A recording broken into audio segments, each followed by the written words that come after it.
सर्वाणीन्द्रियकर्माणि प्राणकर्माणि चापरे आत्मसंयमयोगाग्नौ जुह्वति ज्ञानदीपिते। अर्थात और कुछ अन्य योगी संपूर्ण इंद्रियों के कर्मों और प्राणों के कर्मों को ज्ञान से प्रकाशित आत्मसंयम योग रूपी अग्नि में हवन कर देते हैं। ये श्लोक एक बहुत ही उन्नत आंतरिक यज्ञ का वर्णन करता है, जिसे ध्यान योग या राजयोग की प्रक्रिया समझा जा सकता है। आहुति क्या है? सर्वाणीन्द्रिय कर्माणि, सभी इंद्रियों के कर्म, देखना, सुनना, सूंघना, स्वाद लेना और स्पर्श करना।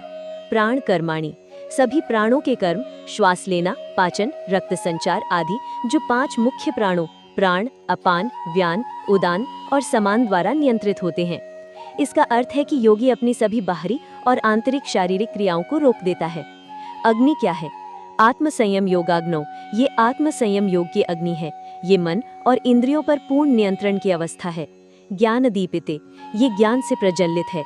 ये कोई हठपूर्वक या अंधाधुंध संयम नहीं है। ये इस ज्ञान पर आधारित है कि मैं शरीर या मन नहीं बल्कि शुद्ध आत्मा हूँ।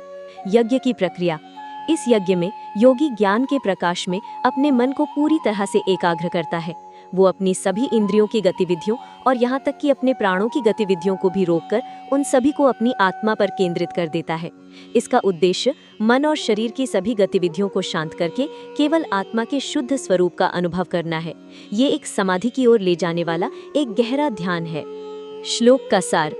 ये यज्ञ सभी बाहरी और आंतरिक क्रियाओं को रोककर ज्ञान के माध्यम से चेतना को पूरी तरह से आत्मा में विलीन करने का प्रयास करता है। ये एक उच्च कोटि के योगी का अभ्यास है जो मन, इंद्रिय और प्राण सभी पर विजय प्राप्त करना चाहता है।